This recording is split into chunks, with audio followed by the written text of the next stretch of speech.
Obviously, when we got to Europe, that blew up. That did. It went viral. Really. Yeah, I remember, man. Yeah, And obviously you scored the penalty, didn't you? Yeah. So. Evans.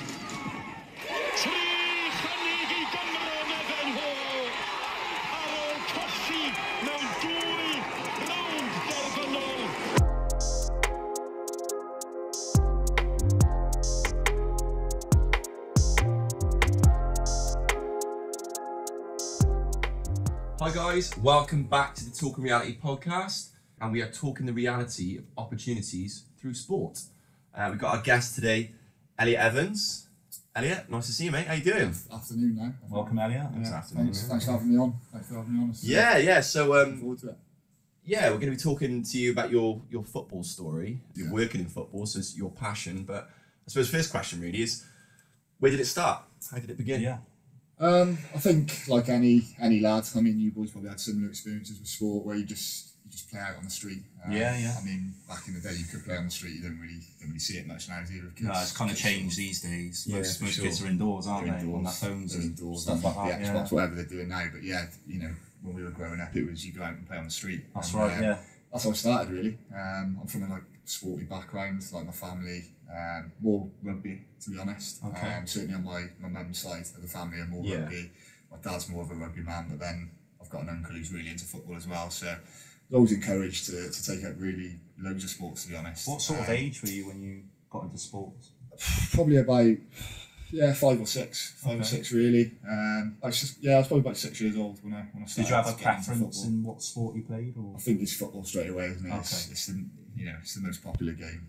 So you played a lot as a kid in school? Yeah.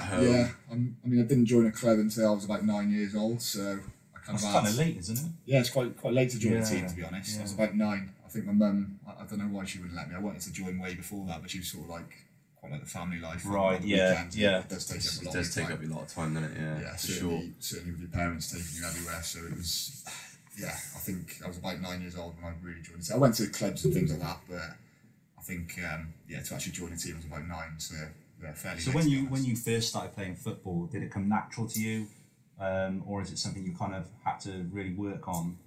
It's a good question. I've always said, it probably did come natural. I think you do have that natural sort of ability within yourself. Yeah. When you first sort of kick a ball, but when you're practicing as a youngster, even out on the street, just kicking a ball against a wall, that's practice. Of course. Yeah, of course, man. You don't realise what you're doing. You just. But it becomes like kicking a sort of ball. like muscle memory, doesn't it? Exactly. Within any sport. Yeah. And obviously you can kind of develop that as you go on, really. For sure, Um, man. You don't realise that it's you're working hard on your technique. Yeah. You think you're just kicking a ball, but Yeah. it's So what was the first club you actually played for then? Garden City. Garden City, okay. Yeah. So Local team? Yeah, like everyone playing Yeah. for Garden City or Chepstow Town, it's one of the two, isn't it? Yeah, So, for sure, Yeah, man. Garden City. Yeah.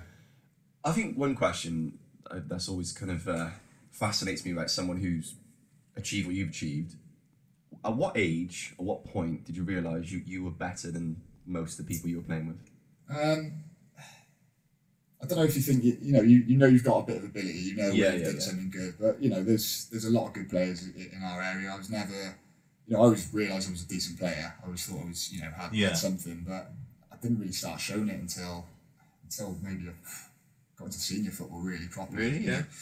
Always had ability, but school teams, I don't think I really did myself justice. I wasn't.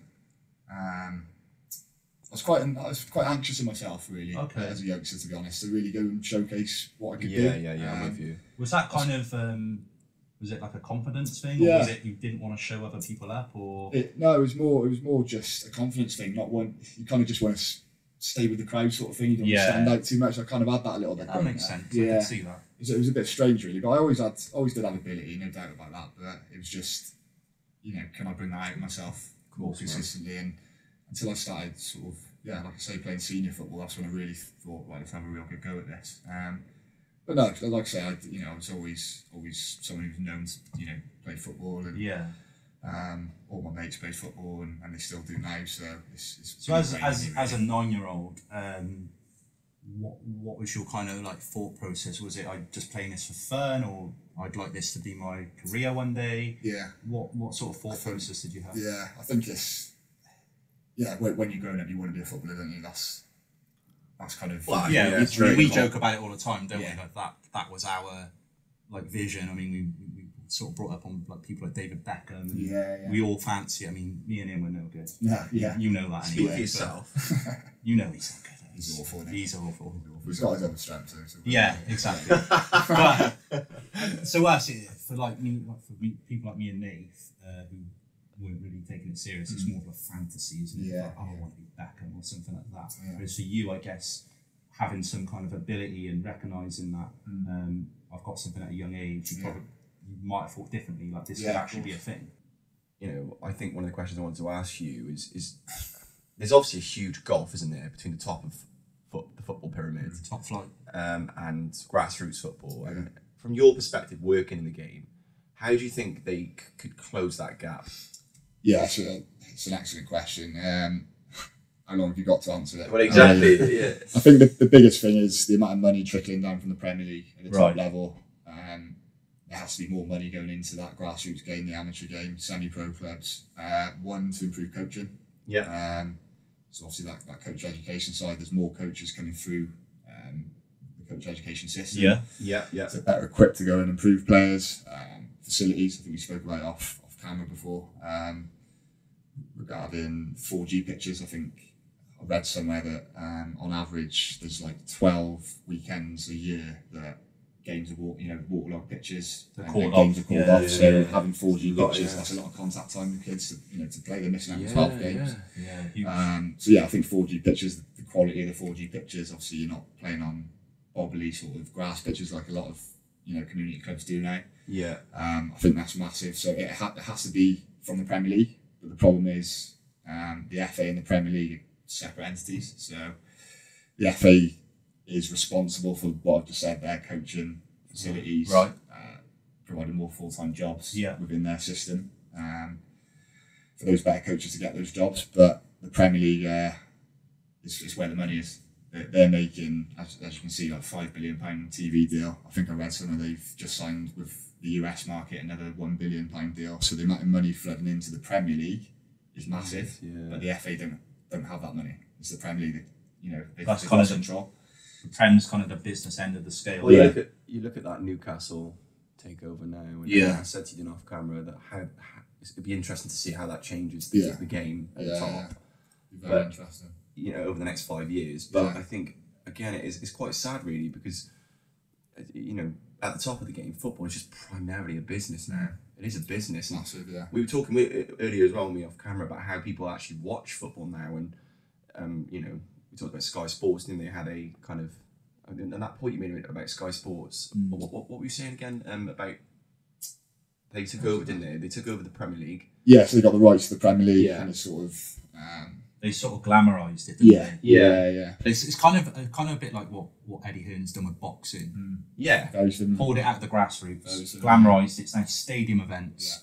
It's a spectacle. 90,000 people going to watch. Yeah. And what's the and you look at the Premier League, even the lower clubs. Yeah. Mostly sellouts usually. Yeah. There's a lot of passion, and it's kind of it's a spectacle every game. So it's an unbelievable product, to be fair. But going back to your question, Nath, about the difference between the top level and the grassroots game. The FA are obviously in charge of like the grassroots game and improving the standard there. Yeah. The Premier League, they don't care about the grassroots game. No. They're just, as you said, a business.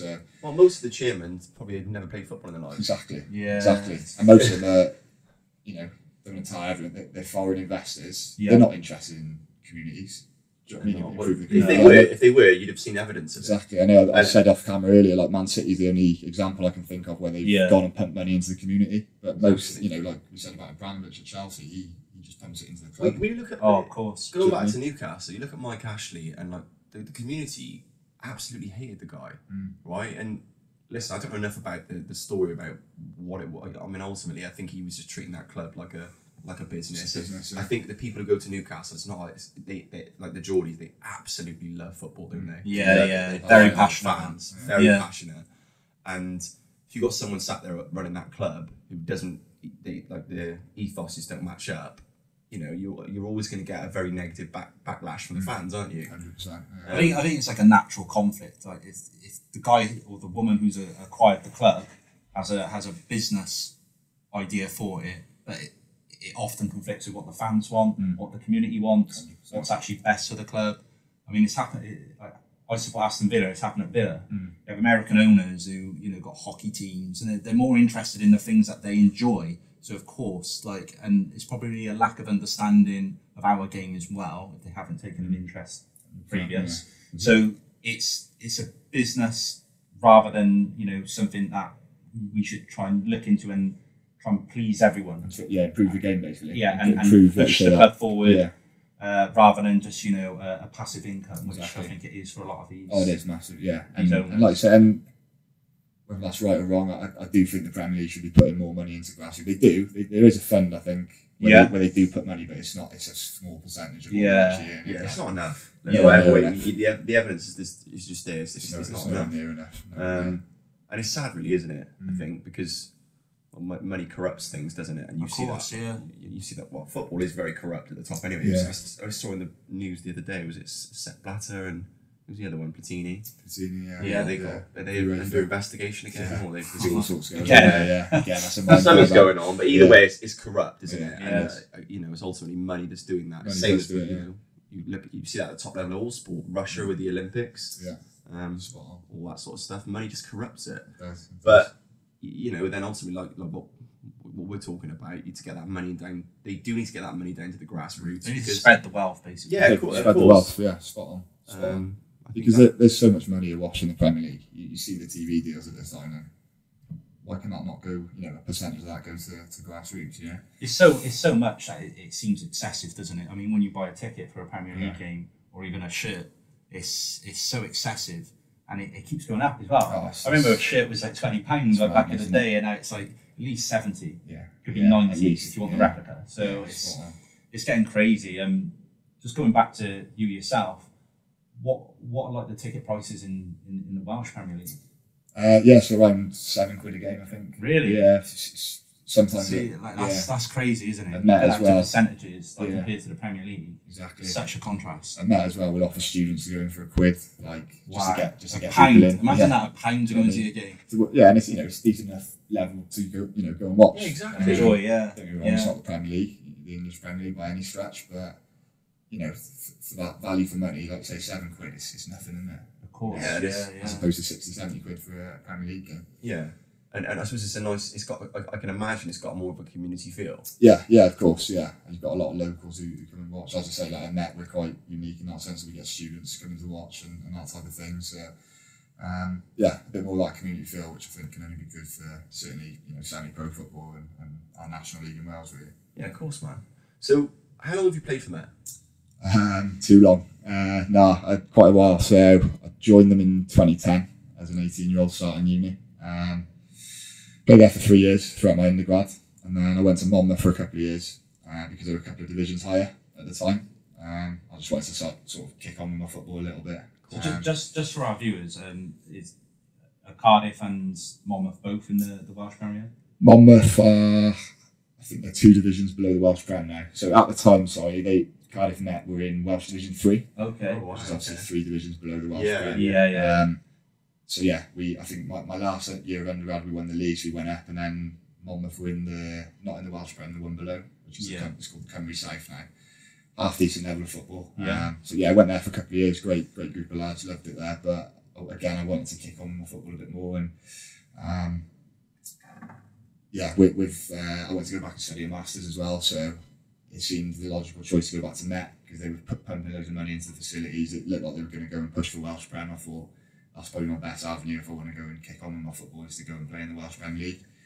So I went back to Met then, and that was around 2015, so I've been there ever since then. So probably this is my 9th season maybe, this season, so quite a while. Are all the players students? So they're either ex-students, people who work at the uni, or current students. Oh, so you might have lecture, because you lecture as well. I do a little bit of lecturing on one of the modules at the uni. We've got one of our lads is a senior lecturer. So, Oh, wow, okay. He's That's done well for himself. So, a few of the boys are lecturing actually. A couple of them are. So when you've gone and done your degree, they pay for your degree, do they? No. You get some some kind of bursaries and that type of thing to help with like my masters, but yeah, pretty much my masters was pretty much paid for. I paid a little bit. But yeah, it's a bit of a misconception. A lot of people think in Welsh football that they pay for their degrees, but Yeah, I thought do the maths though. It's £9 grand a year. Be a lot, wouldn't it? Yeah. £9 grand a year across 3 years, 27k. That's just for one player. So Yeah, that's not cheap. is that, what's the outlay there? Do you know what I mean? Yeah. Be realistic. So no, nobody sort of receives any sort of bursaries or anything in terms of like paying for their undergrad. There's some sort of help with masters for some of the students. So there's potential for it to be a fully fledged professional league. And I think that would probably be the way to go in terms of improving the quality of the product. But yeah, it'd be interesting to see what happens with that over the next few years, really. How long do you see yourself playing? Playing football? Yeah, playing football now. I think in my head I'd like to play until I'm about 35, Okay. if I'm honest. So I've got a few years, yeah. You're not just a player though, are you? You do coaching as well, don't you? Yeah. Is So, is that through the university? yeah, I coach at the academy. So we've got obviously a fully fledged sort of academy. Wow, okay. So yeah, I've got a role there at the academy. I coach in the 16s team. So it's, So those opportunities, have they come directly through playing for the university? yeah, 100%. I've got opportunities. That's amazing. So I guess job roles yeah. and coaching roles through playing, really. Which is, in some ways you've been kind of fast tracked into those jobs a little Yeah, bit. But yeah. at the same time, you take your opportunities, and I quite enjoy like watching players and talent ID and that type of thing. So I think a sporting director role or director of football role somewhere would be perfect. Yeah. So yeah, that's potentially in the back of my mind something I'd like to go down. Ultimately, there's a lot of opportunity there, isn't there? Yeah. To stay within football, and you've had a lot of opportunities through football. Yeah, So I guess definitely. that's what one of the reasons we've got you on is Yeah. because I want our viewers and listeners to understand that there's opportunity to work within football. Yeah, I think I want to work in football as well. So I'm doing everything I can really to when I stop playing, being in a position where I can work in football full time and have a career out of it. I think you're a good example of someone who's obviously you're talented in football, but it's not like a one string to your bow. Absolutely, Obviously, it's taking you into a coaching room, lecturing, and it's just good for the viewers just to hear that there's more opportunities from football, because I think as a kid you just kind of think you're just going to be a baller, right? You think you can play in the Premier League. Yeah, you don't think, actually there's more branches to this tree. Yeah. You can venture off into different avenues. Definitely, and I think you've got to think about that, because realistically, how many actually go and make it in the Premier League where you can? I can imagine if you've got the statistics up, to be very few, wouldn't it? That would actually. Well, ultimately, look at it. You've got probably a squads of 30 players all together and 20 teams. And that's a revolving door, isn't it? Exactly. And how many of them are British? Exactly. Now, And that has, like you say, like the amount of foreigners coming into the Premier League has a knock-on effect down the leagues. And Yeah. to the quality, where maybe somebody would have been playing Premier League 20 years ago, they might be playing Championship now or League One now. Do you know what I mean? So it trickles down. But I think it's You also think about like the youth contracts. yeah. Most kids get cut, don't they? It's a very cutthroat. Oh, it's cutthroat. It is Yeah, brutal. very you know, cutthroat. It's brutal. I mean, there's examples of lads from Chepstow who've been with clubs for 10 years and they've just been released like that, Yeah, And yeah. It's sort of like what do I do next? So I think having that sort of coaching avenue to go down, that For sure. Good solid safety education net. route, I think it is vitally important, because you can't like I say, how many actually go and make it in the Premier League where they make enough money where they don't have to work again when they retire? Not many footballers do. The majority have to go and work. When their playing days finish. So I think that's. And ultimately, it's a short career, That's isn't it? a very good point. I think it's vital that you have different avenues to go down. Definitely. For sure, And, you might not go down the education route, but I think it's good to have that to kind of fall back There's on. something to think about to kind of evolve into your next role and keep a purpose. So what was your degree in? What did you do your actual degree in? Sports science, and I did my masters in sport management. So Wow, okay. I had the idea I wanted to maybe go down the sports science route and be a sports scientist at a football club. When I took the degree, realised that probably wasn't the way I wanted to go after doing my degree, but it was a useful qualification to have. For sure, yeah. And then obviously I had that idea of maybe being an academy manager or like I say, a director of football or something later on down the line. So when I did my masters, I thought, maybe the management route might be good to go down. So yeah, hopefully I'll stand me in good stead moving forward. But yeah. Yeah. So Evs, you said about obviously you do your lecturing. You've completed your masters now. Yeah. So you're a bit older now. Which brings me to the question about what's the importance of keeping yourself in shape. Obviously, as you age, footballers, what do they go until like 35 or something like that? Unless you're Ronaldo. Most of them, you get your anomalies like Ronaldo, Beckham went for a while, didn't he? Zlatan's good. Yeah, so how old is he now? Like 40, yeah. 40 yeah, years. around that age. Yeah, just tell us a bit about the importance of keeping yourself in shape. Yeah, no, it's vital. Like you said, the examples there at the top level, but I think even at our level, at Welsh Prem sort of level, like you say, you know, you could go and earn decent money that helps pay your mortgage off for, you know, a considerable, you know, period of time alongside working full time away from football. So it's absolutely vital. Are most people in shape? I mean, I haven't seen any of the Welsh Premier, so I'm just... Yeah, no, generally, you don't, I think maybe 10, 15 years ago, you've got people maybe a little bit overweight in the league, but I think generally the standards have improved and you don't see many players who are overweight. You might get the odd, like you say, the odd person who's just naturally a bit overweight, but generally everyone looks after themselves. And, I think you have to. It's definitely vital. And ultimately, that's key to longevity, isn't it? Exactly. Like if you want a long career, that's what I mean. Like if you're working full time in, you know, your day-to-day job, but you're playing part-time on the side, obviously in our league, and you're earning decent money, as I said, that can help pay your mortgage off. That can pay for a holiday every year. Do you know what I mean? And you know, players see it that way. I think at our level, and I think staying in shape and that longevity, like you mentioned, I think is vital to obviously being able to maximise your earnings throughout that time. And success is vital. Yeah, exactly. I'd imagine also you kind of need to keep your place in the team, right? Yeah, absolutely. Because there's going to be competition. Yeah. I mean, everywhere. It's a young man's game as well. So, yeah. Young lads coming in naturally fit, and you know you have to maintain that 100%. So yeah, it's absolutely vital being fit. You can't play football at any decent level without, you know, good base fitness. So yeah, it's vital. Yeah. Is it quite a physical league? Yeah, it is. Teams are very well organised. You don't get many games where it's an 8 or 9-0.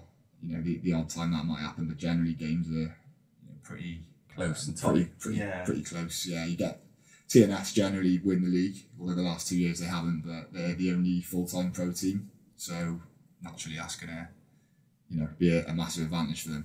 Yeah, you said that earlier, didn't you? That train every day. They get a lot of money, don't they, in TV rights from the... Yeah, so obviously if you win the league, you get into the Champions League qualifiers from our league. So that's worth, I think, about $500,000 a year, and that could be their budget for the year to go and, you know, get those better players coming in. And like I say, they train full time, so they're training every day. Whereas like at Met, we train twice a week. Everyone thinks we're full time because a lot of the boys are students, but we train twice a week. We always have done. Majority of teams are twice a week. Do you do extra training outside that? Yeah, in my own time. Yeah, and we'll have different things like physio and S&C sessions around that as well. So there's a little bit more you get out of it, which is... Is the training sort of enforced by the coaching?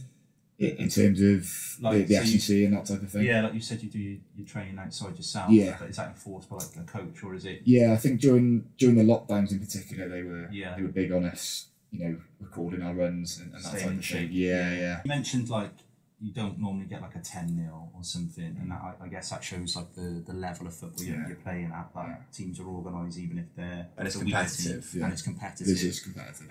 Like as a spectator, I mean, to me, I always look at that and think, well, that's the golfing class. So I guess it is quite an even league then if people are still having a go and not just being done like, you know, 10. Do you know what I mean? Like grassroots, you could easily see like happens, doesn't it? maybe triple figures on some people. Do you know what I mean? It gets ridiculous. Yeah, but big disparities in I guess level. that, especially if you were playing in the back four. Yeah, of course. See you with the back four. If you were left back on the bench. Yeah. Right, but I guess like you were saying that, you know, you didn't get a lot of coaching in terms of like professional coaching. No, not at teams level. now. So I guess that translates into the results. Like if you look at teams that just have no defence, yeah, you know, 10-0s. That's in our league. Every manager has to have a UEFA Pro license, which is the highest level of coaching quad. So if you're doing your pro license, you know a little bit. So I guess that kind of sieves out the sort of like the dad at the football pitch who thinks he knows everything. Yeah. But actually, So is that what you're doing now as well? No, I'll be a few years off, and I'd like to do it one day. Okay, It's just tough to get on. Okay. Unless you've played 500 league games in the football league or 300. so they don't just. It's not one of those where it just hands out to like anyone who's. They'll fast track a lot of the pros, Right. which is fine because like with the FAW they'll try and sell their courses. Okay. And if they've got Thierry Henry, which they have done, Tim Cahill, Patrick Vieira, names like that. Big names, yeah. It's going to sell it a little bit more, so you can understand how they get on. And they get fast tracked through the coaching qualifications, but someone like me has to go through the whole pathway really. Yeah. So I'd like to do my pro license one day, but it's a long way off yet. But yeah, most of the coaches, all the coaches have that in their league. So how does it work then? Because although I love watching football, I'm not like an expert in this side. How does it work with like the coaching badges then? Because you're doing badges now, is that right? You're doing coaching badges? Yeah, so I completed my UEFA A licence. So you've got it differs between like England, the English FA will have it different to the Welsh FA. For example, I did it through the Welsh FA, obviously being in Wales, and it was my best chance to get through that pathway really. So you've got obviously a level 1, level 2, and then it goes UEFA B, UEFA A, UEFA Pro. So it's 5 levels. So I've done the UEFA A, so it's level 4. So it's only the pro to go, but they're not the be all and end all the coaching qualifications, but they do. There's a level of sort of accreditation for coaches to show that they're at a kind of level of understanding and quality. Of course. And like I say, all of the coaches have it, have that pro license within the league. So obviously they're able to set up teams really well because their tactical understanding is good. They can improve players, so that's how the level raises throughout the league, and I think it has done in the last 10 years definitely. So would you say you've seen a difference then compared to when you first started? Yeah, I've only been playing in the league. This is my 6th season, so it's a relatively sort of short space of time. But, I'd say so. Yeah, I'd say year on year, the competitiveness of the league is always there, and I think it's been quite good that the TNS won the league about 7-8 years on the bounce. Yeah, obviously because the full-time pro team I mentioned, and the last 2 years Connors have won it. The league, so I think that's been good for the league in terms of definitely. Yeah, you don't want a team running away with it every year like Rangers and Celtic in Scotland. Of course, like a 2-horse race. Exactly, yeah. So you don't want that. We've got a bit of that in the Welsh Prem, but I think it was good that Connors won the league. Yeah, for sure. Competitive going. And since they've won it, I'm guessing it's more competitive now. Yeah. So at the top of the league. Yeah, well, ironically, this season now TNS are running away a little bit with it, but they've signed quite well in the summer, and obviously strengthened because they thought they needed to. So I think they'll probably win the league this year, but I think it then translates into European places. Obviously we got to Europe a couple of years ago. Yeah, I think that's how we sort of judged as a league then on our European performances, and they've not been great over the last few years. To be honest, the results haven't been probably what they should be. I think that's hopefully going to improve over the next few years. Yeah, of course, man. Ultimately, again, it probably just comes down to money, though, doesn't it? It does, The league needs more money. It's as simple as the more money clubs get, the better players they can afford to exactly. And the facilities are better, coaching's better. It all adds up. I think that the facilities are generally getting there in our league, and also as we touched on, the coaching is there. It's just that getting these better players in the league, I think, as well now, just to raise that quality, so then European results improve. Absolutely. I think that's got to be the aim of the league, definitely. Yeah, of course. Yeah. One thing I've kind of thought about is social media. How much of a role does social media play within, I guess, your league and your role, I guess? Yeah, that's a good question. I think certainly on Twitter there's a big Welsh football following, right? And that's where a lot of people get their sort of news from our league, regards to Twitter and that type of thing. Obviously you've got Scoria, who put the highlights on Twitter and on TV. They have live games, so that's good exposure for the league. Because the highlights go onto social media and they get shared, and there's like a knock-on effect. From there. So that's been good. I think social media is important for certainly at our level in terms of players can maybe promote themselves a little bit more. Of course. Certainly when they're young, I wouldn't do it myself now at my age, but like when you're maybe 19, you're trying to get back in the pro game, or you're trying to get into the pro game, and you're playing in the Welsh Prem, it's a good chance to sort of blow up your profile, promote yourself a little bit. Yeah, of course, man. The amount of scouts and agents, I've been approached by agents myself, by social media, scouring around Twitter and Facebook and these type of sort of sites. I think if it's used properly, it can be a good sort of source for players at our level, definitely in terms of, like I say, promoting themselves a little bit. We spoke a lot on this podcast about social media, but that's a great example of how it can be used positively. Like you say, like an agent's approaching you, and that's ultimately giving you opportunities, I guess. Yeah, it is. I mean, you got to be careful with agents. There's a lot of of course, man. But I'm somebody I don't trust people when I've had messages from agents on Facebook and think, I'm thinking, why are you approaching me on Facebook? Do you know what I mean? Like, it's not. I guess that's not. I see through it, but then if you're a 19-year-old lad, you're probably going to be naive. Worried by that. A little bit naive. And it's easy to sort of fall into. I guess you've got to be careful, but I think that opportunity to kind of sell yourself in a way is a positive thing. I think so. If you're looking to get back in the pro game, I think social media is good, but then certainly in our league, I won't name names and stitch them up. There's some players and some clubs as well. They're too much on social media as well. Do you know what I mean? I think they some players think they're playing in front of the new camp at in front of 90,000 people. Like you've got to realise your level as well. And that's about staying humble, isn't it? Got to be humble. Got to be humble. I think some players, not all. In fact, the vast majority are. Like that, but there's a few who are a little bit. We see that in the pro game, don't we? There's many players, like I mentioned off camera, like Mario Balotelli, people like that who, they blow up on social media and then they're known more for, setting off fireworks, wasn't it, one year? Fireworks in his bathroom. And what they're doing on the pitch. And the sad thing is that, the guy was talented, and if he'd have done what, like Ronaldo does and doing the extra training and because he's got the raw talent there and develop himself, could have become like an icon. Do you know what I mean? It's like that's the pitfall of social media, then, isn't it? Have you met like players that are sort of falling into that sort of celebrity trap of, I got into football to be a footballer, but then now I'm sort of falling off because of not so much at our level, but you do get, as I said, some examples where people think they're talking as if they're pros, and I'm thinking just realise your level. Do you know what I mean? Like, humble yourself. You're playing a decent level. Don't get me wrong, but. You're not playing at Old Trafford in front of sound. Just humble yourself. Yeah, of course, man. But, do they get do any of the players in the Welsh Premier get any sort of endorsement deals? I'm not too sure, to be honest. I'm not too sure. There might be one or two, maybe. One or two. Yeah. I think a lot of goalkeepers they get sponsored by like glove companies and that type of thing. Make sense, wouldn't it? That's genuine. There's not many. If any, you get like boot deals or anything, it's it's not maybe that high profile for that, but certainly goalkeepers do because they're the examples. They're keepers of endorsing. They're endorsing on social media. So, how do you think the Welsh game can develop itself and get bigger? It needs more funding. I guess ultimately money is the one problem, but I suppose engagement. How do you think they build engagement? Yeah, it's a tough one. I think that the league, try a lot in terms of engaging. I think Scorio is massive. The SLC highlights. I think that's been really good for the Welsh game. Yeah, and they're looking to develop that over the leagues below us as well. Cool. Showing highlights of their game. So I think, it does expose it a little bit more. It does. Yeah, you see examples of like if a worldie goal goes in on the weekend, like Soccer M.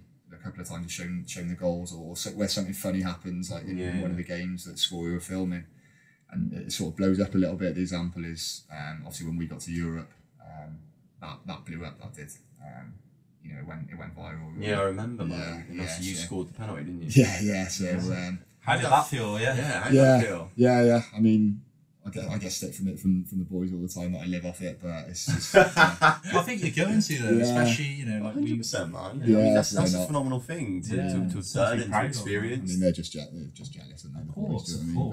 No, they give me stick, but I'm happy it happened, and as I said, it went viral. To be fair, I think a couple of million views across social media, which is massive for our league. We don't get those type of views. Yeah, that's class, man. I was getting interviews from like Russia, France, like I remember. That's crazy. Did that feel surreal? Stuff, like having those people. Yeah, it was mental. It was mental, and that whole month was crazy as well because we had like a media officer at the time who got like Sky Sports down to do a piece on us, BBC Sport, all the major news outlets were doing bits. We were having press conferences. We went out to Belfast before the trip before the European trip. Which was a hell of a trip with the boys. We obviously played like a warm-up match out there. Yeah, that whole month was class. Was quality, to be fair. Yeah, that's cool, man. And then playing out in Europe was. What was that like? Yeah, I played a team from Luxembourg who were very good, to be fair, very good technically. And a few of their boys played like full internationals for Luxembourg, so a lot of good experience. And we did really well. It was a hell of an experience, to be fair. Yeah, you mentioned internationals. I saw that you had a Wales call up. Was it for the C's? Yeah, so Wales C team, Wales semi-pro. How was that? I mean, that's quite an achievement in itself. I've always said it that when you get called up for your country at any level, it's of course, man. It's the biggest honour you can have, isn't it? For sure. Belting out that anthem. Yeah, and I've been involved in 2 games. Got picked for a third, but it got called off because of the pandemic, which was a shame. But every time I've been picked and I've started the game, I've always made sure I sort of enjoyed it. And really took it in, because I think certainly when we're all still young and everything, that it can pass you by a little bit as you start to get a little bit older, as we are a little bit now, that you kind of start thinking, let's take this in, like, let's enjoy this moment, because 100%. it doesn't come, you don't know when it's going to come around again. Do you know what I mean? Hopefully it will. Hopefully there'll be future fixtures I'll get picked for, but it might have been the last, so you just got to enjoy every moment whilst you can. Was there a golfing class when playing international football? Yeah, I mean, it was a good experience to play with, like, in theory, the better Welsh players, obviously, within the league. Obviously, we've got English players as well who were good, who obviously couldn't have been picked for that squad. But yeah, the level of training was decent. But then we obviously played England C, who were obviously a little bit of a step up again, and that was a good experience to see the kind of lads who play at National League level, conference level. And it was a bit of a step up. We competed in both games. I think we lost 3-2 in the first one, drew 2-2 in the second. So they were close games. It was competitive then. It was competitive. Yeah, we went a little bit more direct. I think the English boys were a little bit more slicker in possession, kept the ball well, but they were competitive games and didn't feel sort of out of our depth really. Which was good. Yeah, it was again awesome experience. So if you had like a youngster who wanted to play for Cardiff Met now, would they have to attend that university, or could they attend another university and still get into the squad? They'd have to go to uni at Met. So that's kind of something that they've always stuck by, is either, like I said, past students, staff, or current students. But we do have, through our academy sides and with the under-19 sides, obviously lads who are at different colleges and sixth forms across Cardiff and across South Wales, really. We get different areas people come from. They're allowed to play for our under-19s because they've been involved sort of from under-16s up. So are they then encouraged to go from there to Cardiff Met? That's the idea. So there's scouts then? Are there scouts from Cardiff Met that go out and maybe like schools? No, we haven't got. That's what we'd like to get. But you need a bit more of a budget for that. And, of course. Like full-time jobs for people to do that. There's a lot of our academy staff are part-time. The majority are, so they just don't have the time to get out and watch. But you get players to the academy more through like links with community clubs. Yeah, of course, man. Links to the grassroots game. Yeah. Just to get the better players coming to the academy. And of course. We're starting to get there. We've done a lot of good work in the last couple of years, so starting to get there. Yeah, man. It sounds really positive. I think that obviously that getting into Europe must have been really positive, and I think that's the plan going forward. I'm guessing that's what you would like to do that again. I guess. I'd love to do that again. Well, from a personal perspective, of course, man. To kind of get that on your CV, I guess. To do it again would be brilliant. But for the club, it would be massive as well. You think, man, because actually getting into Europe, how many footballers outside the Premier League actually do that? It's not many. They don't. Like the League One, League Two, Championship. It doesn't really happen, does it? Unique thing about our league is we've got that as a bit of a selling point, is the European places. Yeah, man. As I've said, that there's, don't get me wrong, I'd probably swap a European experience to go and play 500 leagues and games in the Championship, or of course, But with the rewards that brings. But at the same time, like you say, that players who played at that level don't ever play European football and have that experience. So it's a bit of an ace up their sleeves, really, having that available. It's very unique. Yeah, for sure, man. And I think you should have gratitude for that. It's a good opportunity for you, and a good opportunity for the players and the teams. And ultimately, I think like you say, it's a good selling point for the Welsh League, isn't it? 100%, for sure. Do you ever see yourself playing in the English leagues? I'd like to have a stab at it at some point. Yeah. Yeah. What level that'll be, I don't know. But if you were to say I guess the level of the Welsh Prem, what sort of level would that meet in terms of the English league? Yeah, English leagues? Everyone always asks it. It's hard to judge. Yeah. I'd probably say maybe about Conference South level, maybe. Okay. So, second highest league in sort of non-league football, which is a decent level of football. You get Yeah, for sure. Yeah. A lot of ex-pros dropping into those leagues. So, Yeah. Yeah, maybe that level. You can kind of judge it off maybe pre-season results that we've had against teams at that level. Yeah. Generally, we have a draw or do well and it's competitive, or we're beating one or two teams Similar season. So that's how you kind of can judge it, I suppose, directly. And like I said, the England C, Wales C games, a lot of the England C boys play in the National League, which is conference level. And obviously the Welsh boys are Welsh Premier League players, so, and they've been competitive games. Like I say, the England boys, they're a better side. Don't get me wrong, but there wasn't miles apart between the levels. So around conference side level, I'd say probably. So moving forward, then, what's your aims for the rest of the season, then, Evs? I think obviously to get into the top six, obviously the league splits at the halfway point where the top six play each other for the rest of the season, bottom six. For the rest of the season, and you can get playoff basis to get into Europe off the back of that, although it's changed slightly this year. But, getting the top six and just see where we go from there, really, as a team. Obviously, I want to play as well as I can, score as many goals as I can. And how many goals you got this season? Level. Only a couple, but it's been a stop-start season. Yeah. I've had a couple of injuries. I had COVID quite recently, so I missed. Of course you did, yeah. So it was, probably missed like 4 or 5 games that I shouldn't have. Yeah. So it's been a little bit stop-start individually, but once I'm fit, we'll get back. You'll be back firing. When you top goal scorer coming? A couple of seasons ago. Yeah, I've generally sort of at there around the top scorer for Met anyway. Yeah, normally. How many goals you get that season when you were top goal scorer? 13 in the league. Yeah, it's decent. Yeah, nice, man. It's all right. Keep smashing it, and good luck for the rest of the season, man. I'm sure you'll achieve what you want to achieve for sure.